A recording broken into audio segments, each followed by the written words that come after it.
Well, these last weeks have been busy, I know, in the world, distracting. So I hope this morning you'll settle here. Let the world out there be itself. Let's spend some time together.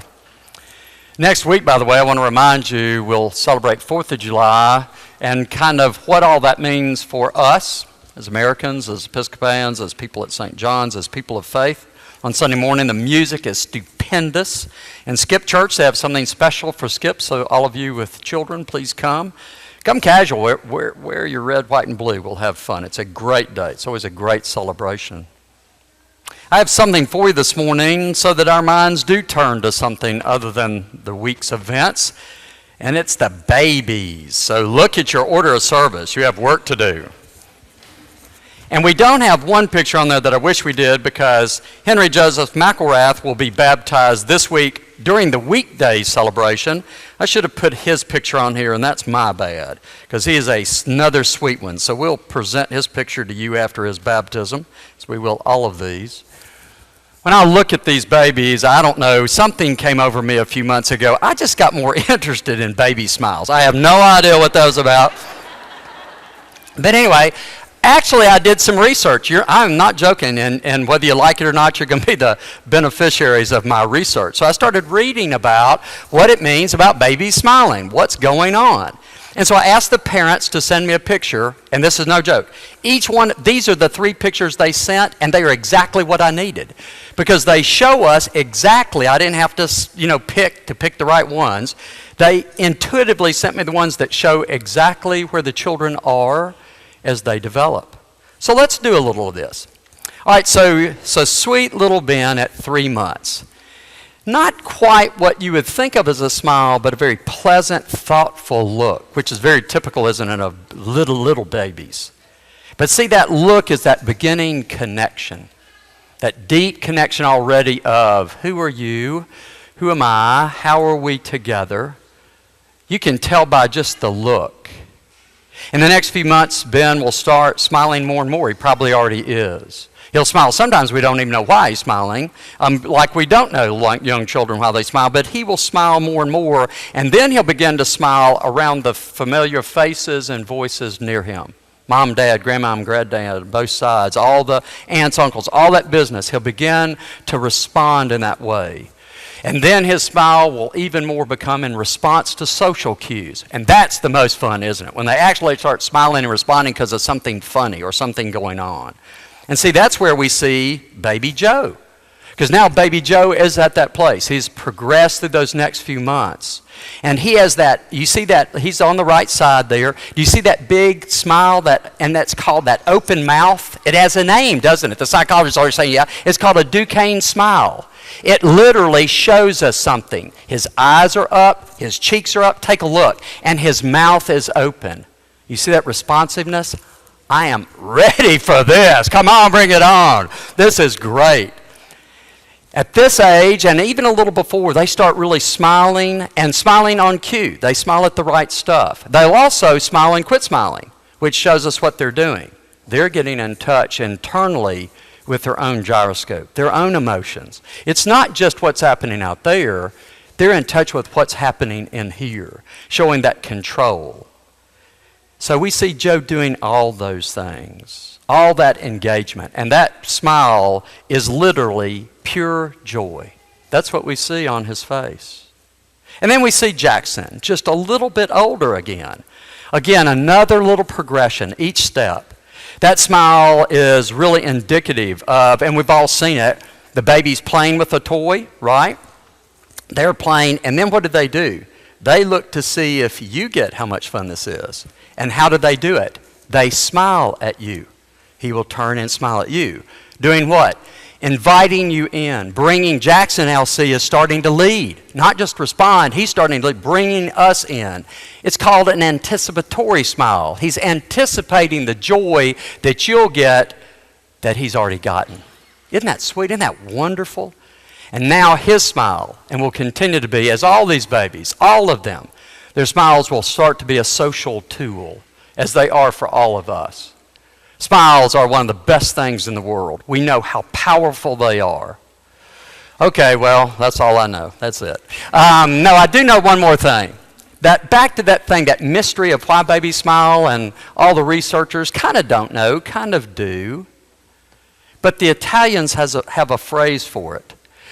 When the babies are smiling, we're not sure why, it's not related to stimuli or something.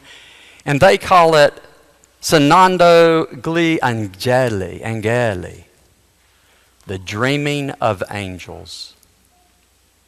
They smile as if they're dreaming like angels. I do have a point to this, other than it's really fun to see the babies that we're about to baptize.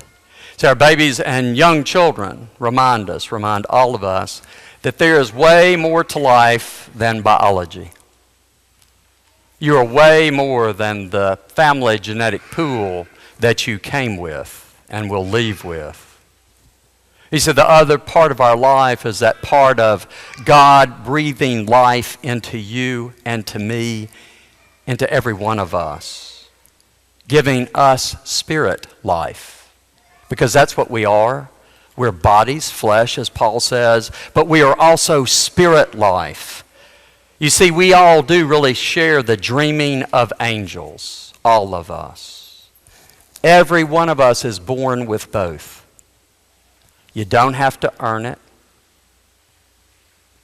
There's not a prescription to get it. You don't have to overcome all the obstacles in your life to deserve it. You got it already, and so do I. Our lesson from Galatians says this, but then it takes us deeper. It reminds us that we are physical creatures, and we have the appetites that go with us. Some of you may remember Tom Rasnick's mentor that came and preached and taught here. Brilliant guy. And Bill Power came and taught and preached, and he wrote a little book about Genesis, expert at the Old Testament.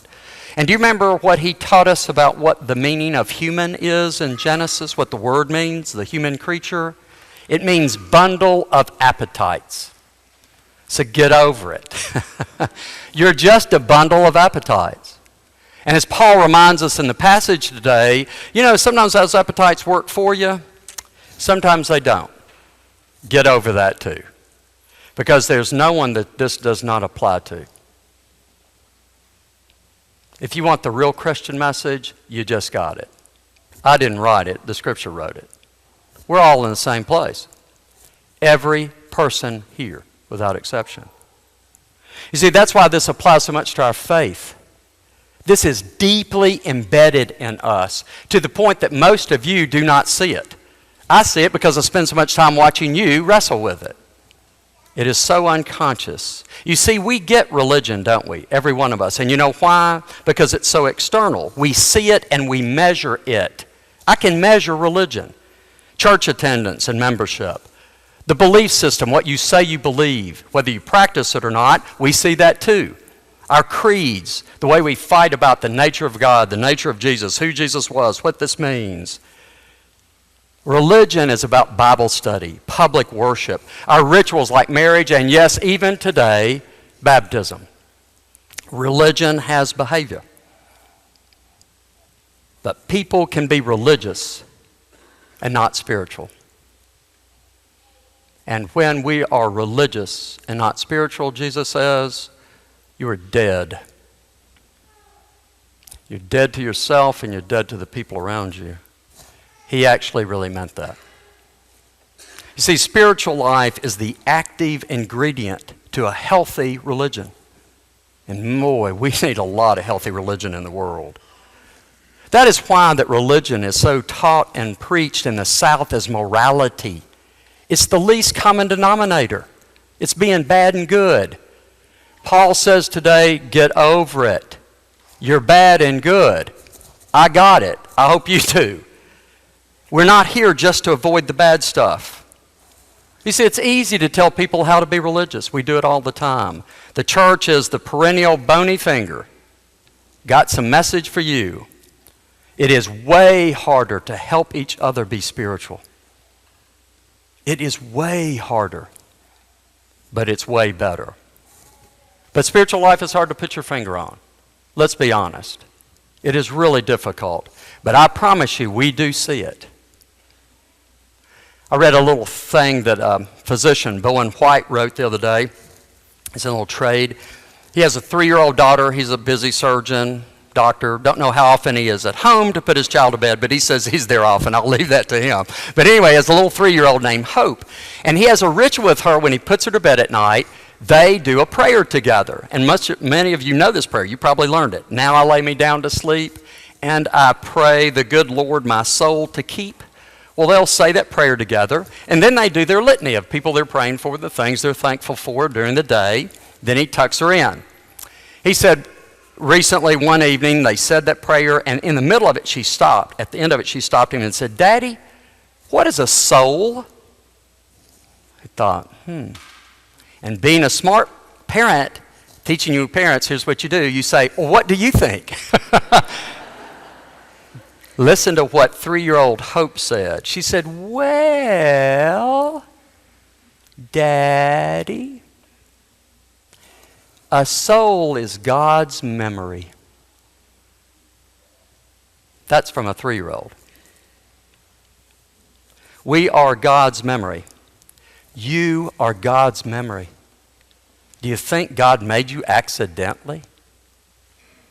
If you don't think you have God's memory, I want you to see me after the service. We are God's memory, every bit of it, born into each of us. It's a powerful, salient thought. See, when we are in touch with our spirit lives, we are in touch with the whole being that we are, completely who we are and can be. We are connected to ourselves, which is terribly important, connected to God, and just connected to all the people around us. Jim Gass is a professor. He teaches at Pepperdine University. He's a law professor. A couple of years ago, he was working on a project of international justice. That's a field of his. He was working on the case of a young man named Henry, age 16, who had been convicted of murder and was serving a life term in Uganda in a terrible adult jail. Every bit of the evidence said that the case was a Trump case from the government and he was innocent. So Jim had put his back into this with an international organization that's a religious organization to work on this. He spent a lot of time trying to figure out how to get Henry a new trial and get him out of jail.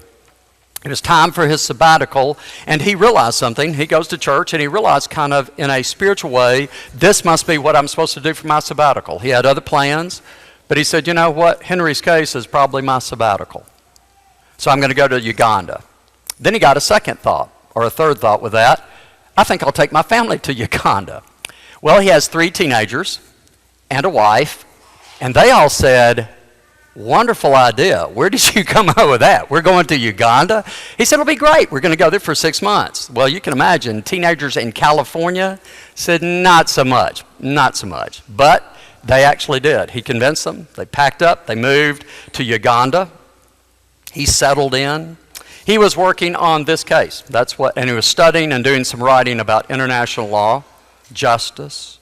His kids had nothing to do, and you can imagine American teenagers. If you are one, you know how you are. If you aren't one, you know how you were. We're whiny. We just don't like stuff. I don't like that. I miss my friends. I want to be home. I want to be doing stuff. And his family was super busy. The kids were doing everything our kids do. Scout, school, soccer, baseball, band, football, and then all that came to a stop. So here they are in Uganda without anything to do, and thankfully, their neighbors, a couple of doors down, were a missionary family. They had teenagers their kids' age. And the kids had something to do. They started going, just on a lark the first time, with that family to go to the medical mission that this missionary was running. And it was in the slum in the city. The kids loved it. His oldest, Jennifer, who once thought she'd be a nurse, said, I got to do shots. The doctors showed me stuff. I actually worked in the clinic. The younger kids did too. And that became the pattern. Jim would go to his office and work on his sabbatical stuff. In this case, the kids every day went either to the slums or into the country with the medical team taking care of people. Along through the way, Jim figured it out. They got a new trial for Henry, and he was released, and the family had them over for dinner. He said one of the most touching things ever. Here's this super, super poor Ugandan family in the inner city, living on the edge of a slum, and he said they put out a feast. Meat, rice, carrots, bananas, papaya, soup, bottled water, food that would have fed them for 2 weeks, to treat him and his family to a Thanksgiving dinner. What they didn't know is that Henry and his family were going to take him to church, and they took him to church afterwards, to their Pentecostal church, which he said lasted about 3 or 4 hours, had dancing, singing, some more dancing, singing, and he said, but at one point, he didn't know what was happening. They were kind of sitting in the center of the church. The entire congregation came up and laid hands on them and prayed over them. And he said, I don't know what happened, but something happened.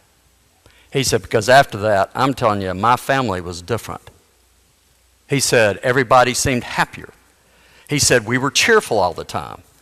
Nobody was bored. We did things together we never did. Whitewater rafting, bungee jumping, they even went on a safari. He said, we just waste time together. Everybody was in sync.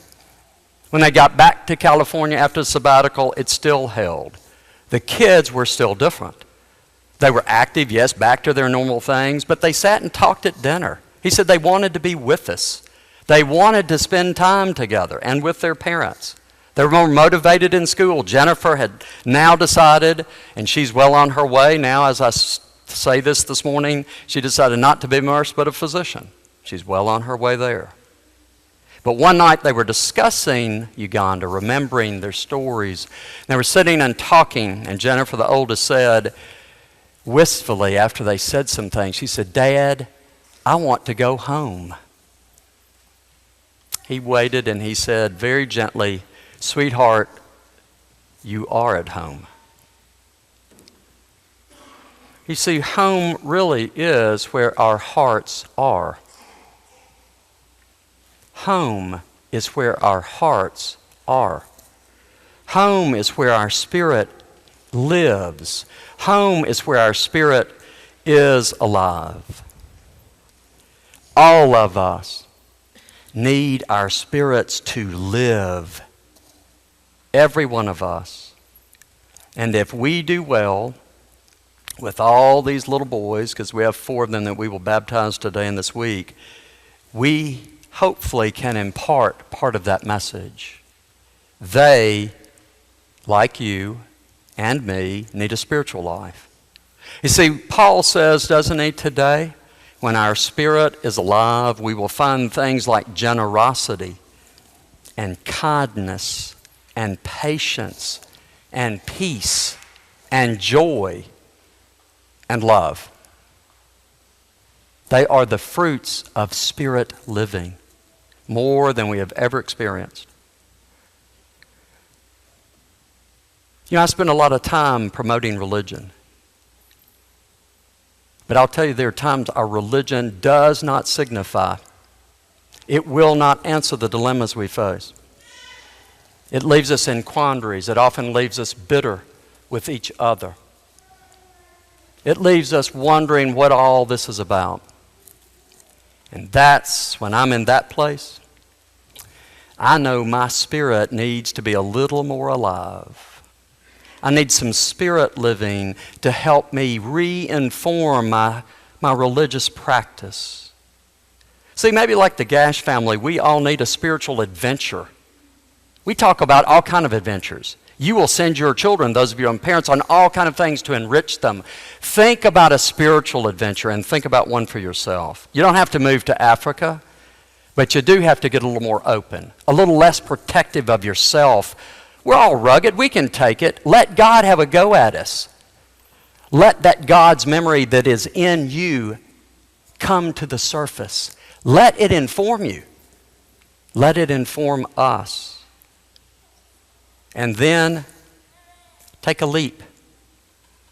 Take a jump. It's amazing the wonderful things that you and I just might find. Amen.